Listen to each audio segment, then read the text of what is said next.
terkadang seseorang itu mempunyai sifat yang unik, ya. Ya, tiap orang memang unik sih. Cuma kalau untuk kali ini saya akan lebih sharing concernnya di tipikal orang introvert. Sering bingung nggak sih lihat orang introvert tapi kok bisa ngobrol gitu kan? Orang introvert yang katanya tertutup tapi dia bisa bersosialisasi, dia bisa menjadi seorang pembicara yang hebat. Kemudian dia bisa jadi public figure, mungkin jadi artis. Saya mencontohkan seperti Raditya Dika ya, dimana dia sebenarnya adalah orang yang ansos banget, introvert banget, tapi kok malah jadi stand up comedian. Oke, ternyata ada 4 jenis tipikal introvert yang menunjukkan memang secara kepribadian dia tertutup ya, tapi kok dia bisa berkamuflase menjadi seorang yang kayak ekstrovert. Kenapa? Kok bisa gitu? Ini dia.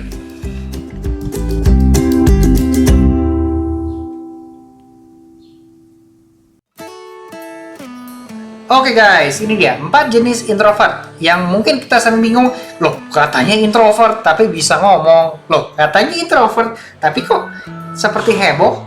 Terus rame banget nih orang. Nah, ini dia guys. Basically saya introvert ya. Tapi introvert yang jenis apa nih? Nah, setelah belajar dari ilmu ini, saya baru tahu, oh ada ya ternyata ya introvert yang cerewet gitu kan. Bisa aja. Jadi saya sebenarnya daripada harus berkumpul, ketemu geng atau mungkin ketemu teman-teman rame-rame, kalau bukan karena ada suatu event tertentu sih saya malas ya. Jadi nggak ada spesialis khusus yang buat saya harus ketemu orang gitu untuk bikin saya happy ya. Tapi kalau ketemu orang seperti orang ekstrovert banget gitu. Ini dia ya, kita langsung mulai aja. Untuk yang pertama, introvert yang suka bersosialisasi. Kok bisa ya introvert suka bersosialisasi? Jadi introvert itu basically dia kan orangnya lebih cenderung tertutup. Dan kalau orang yang kalau dia pengen nge-recharge, dia capek nih ya, dia lelah, dia stres, dia depresi, dia akan lebih cenderung diam sendiri di rumah sendiri, lakukan aktivitas atau kegiatan sendiri untuk me-recharge dirinya. Mungkin nonton Netflix, mungkin bermain PS4, mungkin dia akan melamun atau mungkin tidur ya. Aktivitasnya pokoknya ya nggak sendiri. Tapi kalau ekstrovert dia akan pasti cari orang untuk membuat dia happy, me-recharge dirinya. Oke? Dan ada kecenderungan juga kalau lagi IG live dia akan rame-rame gitu daripada sendirian seperti ini. Nah, jika introvertnya malah suka bersosialisasi, namanya social introvert, dimana tipe introvert yang satu ini lebih terbuka dari introvert lainnya. Dia nggak cemas ketika berada di lingkungan sosial, tapi jika mereka terlalu lama dengan banyak orang, dia bisa cepat lelah ya. So buat mereka nih no problem sih dengan banyak orang. Jadi mungkin jika Anda merasa cerewet tapi kok rasanya gue introvert ya, mungkin Anda tipikal orang yang seperti ini ya. Hubungannya apa sih sama leadership sama kepemimpinan? Nanti kita bahas di akhir. Oke? Jadi stay tune aja sampai di stay tune terus di video ini, dan kita akan lanjut ke video yang kedua di mana di tips ya, tipe introvert kedua, di mana ini adalah seorang introvert yang banyak menghabiskan waktu dalam pemikirannya. Disebutnya anxious introvert. Mereka bisa bersosialisasi tapi kadang suka melamun ya. Suka bersosialisasi tapi kadang suka melamun. Bahkan suka menyendiri ketika berada di dalam keramaian. Ya bisa gitu ya. Loh, dia biasanya heboh, tapi kok sekarang kayak diem terus, tapi kok sekarang kayak pemalu gitu. Ya, memang begini. Mungkin Anda disebutnya anxious introvert. Pemikirannya sangat dalam, tapi juga unik. Biasanya juga kreatif sih orangnya ya. Orang nggak kepikir apa, dia bisa kepikir apa. Apakah karena demikian? Mungkin saya bukan yang sebelumnya, tapi setelah tahu ada tipe gini ya, kayaknya gue gini deh. Saya basically kayak begini nih kadang-kadang nih ya. Mungkin saya lebih tepatnya yang ini daripada yang sebelumnya. Jadi kalau saya ngumpul ada 3 orang, saya bisa heboh, saya bisa bawel. Tapi kalau saya ngumpulnya ada 7 orang, 8 orang, wah saya nggak bisa itu.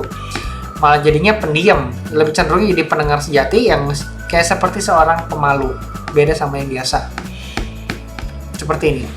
Ya, mungkin akan bingung kalau ketemu saya. Kalau ketemunya 2 orang, 3 orang, private, ya kita basically saya apa adanya seperti sekarang nih, seperti Anda lihat. Tapi kalau Anda mempertemukan saya, misalnya kita ketemu rame-rame 7 orang, ya udah saya diem aja sih. Gitu ya. Nah, next kita akan membahas introvert yang selalu gelisah. Nah, ini mungkin introvert yang sering Anda dengar, orangnya tertutup, orangnya terlalu overthinking ya, terlalu mikir sendiri, nggak enakan, takut salah ngomong. Mungkin ada tipikal thinking introvert di mana orangnya sering gelisah, yang katanya jenius tuh. Jadi katanya kalau orang banyak gelisah, banyak mikir ya, water heat, apa brain heat gitu ya disebutnya ya, otaknya terlalu panas gitu. Nah, katanya jenius, tapi ya belum tentu sih. Pasti jenius secara pemikiran unik, tapi dia nggak bisa ngucapin sama aja bohong. Nah, makanya dia jadi sering gelisah. Apalagi orangnya sering menghindari keramaian dan juga percakapan.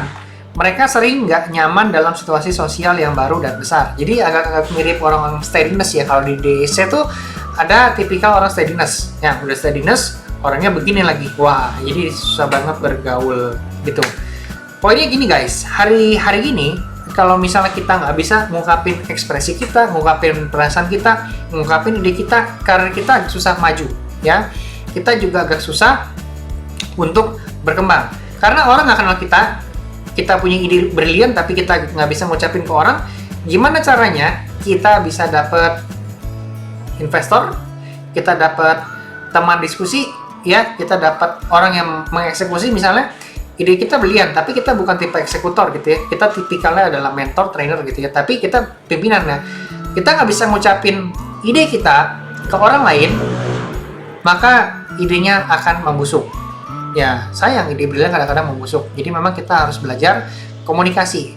Evenly kita punya sifat yang thinking introvert, nggak apa-apa, it's okay. Tapi yang harus dipaksakan adalah kita harus belajar komunikasi, ya, harus bisa belajar menyampaikan pendapat. Kalau nggak semua orang bisa dengar, ya minimal kita cari orang yang bisa dengar.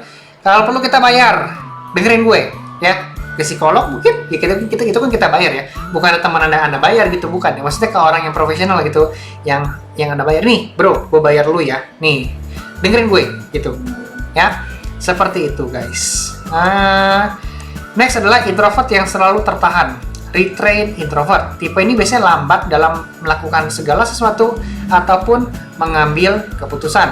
Mereka kurang suka dengan perubahan dan terlalu nyaman dalam rutinitas yang berulang-ulang. Ini mirip dengan yang ini, cuman ini mah kebanyakan mikir.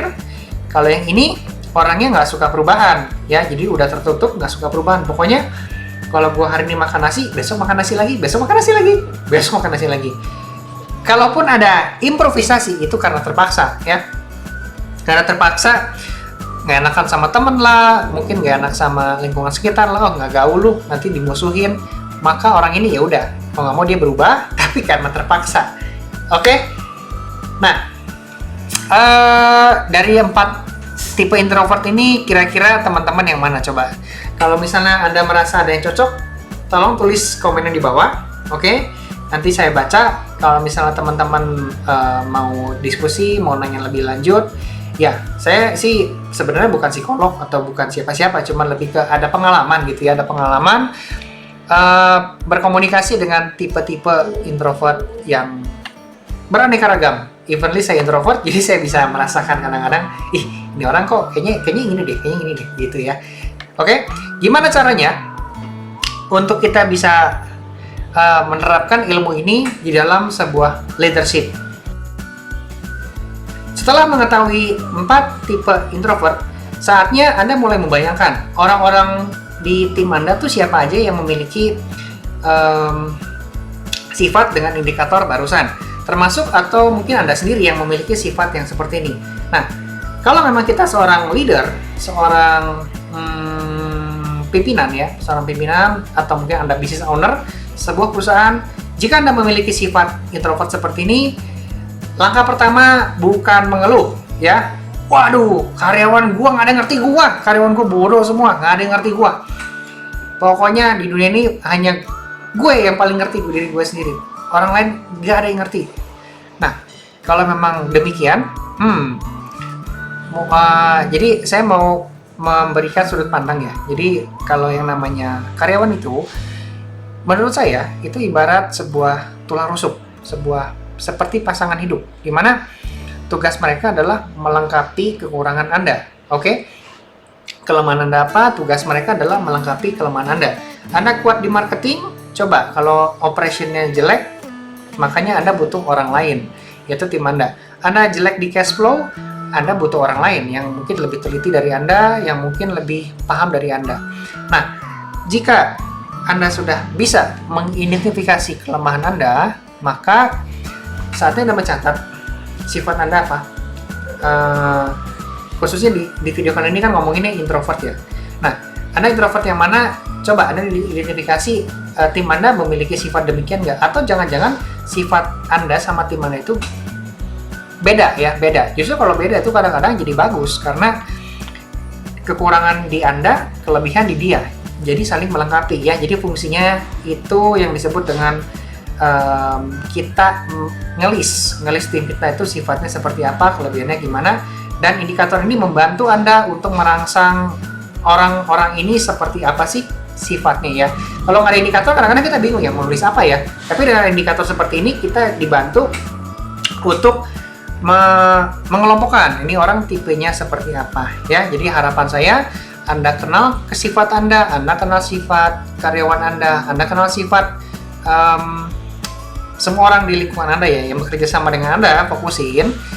Pada akhirnya sebuah tim yang kompak ya, even Anda leader dan karyawan ya, itu sebuah tim kan, sebuah tim yang kompak itu bisa bergeraknya selaras, searah menuju sebuah visi perusahaan yang sudah dibuat sebelumnya. Oke? Itu aja harapannya. Dan buat karyawan tentunya punya leader yang bisa ngertiin karyawan kan enak ya, komunikasi ya. Terus buat karyawan yang ngerti leadernya seperti apa, jadi dia bisa tepat gitu cara ngomongnya, cara komunikasinya, bukannya dimarahin dulu. Dimarahin bukan kerjaan salah ya, tapi karena nggak pengertian gitu. Nah, dengan ada yang seperti ini, jika Anda seorang profesional, ngertiin leader Anda harus komunikasi seperti apa. Jika kita adalah seorang business owner, coba ngertiin sifat karyawan, jadi ketika saling mengerti, hubungan akan makin harmonis. Oke? Hopefully tips ini bisa bermanfaat ya. Dan jika Anda suka dengan tips seperti ini, subscribe channel kami. Ini tombolnya, klik tombol loncengnya. By the way, channel yang maksudnya konten yang saya buat ini concernnya adalah membuat harmonisasi terjadi dalam sebuah perusahaan dengan menggunakan ilmu sistemasi tentunya ya. Tentunya sistemasi itu luas banget, makanya kita akan bedah satu-satu di konten-konten di video kali ini ya. I think itu aja ya. Semoga bermanfaat. Terakhir ya teman-teman ya, jika Anda pengen gabung di komunitas kita yang membahas hal seperti ini dan ada dokumentasinya, teman-teman boleh klik di link di bawah. Kita punya tribe, punya komunitas namanya Pengusaha Bahan Bangunan. Yang ngomongnya sih bahan bangunan, tapi yang dibahas tuh nggak selalu bahan bangunan, nggak selalu produk-produknya, tapi kita concern menjadi seorang pengusaha bahan bangunan, dimana kalau memang Anda berbeda bidang usaha, ilmunya bisa dipakai juga di bidang yang lain, karena dasarnya sama-sama aja sih ilmunya, cuma karena sama-sama aja, tapi kan banyak banget guys, gitu ya. Itu aja, salam sukses buat kita semua. Salam sukses pengusaha bahan bangunan Indonesia. Bye-bye.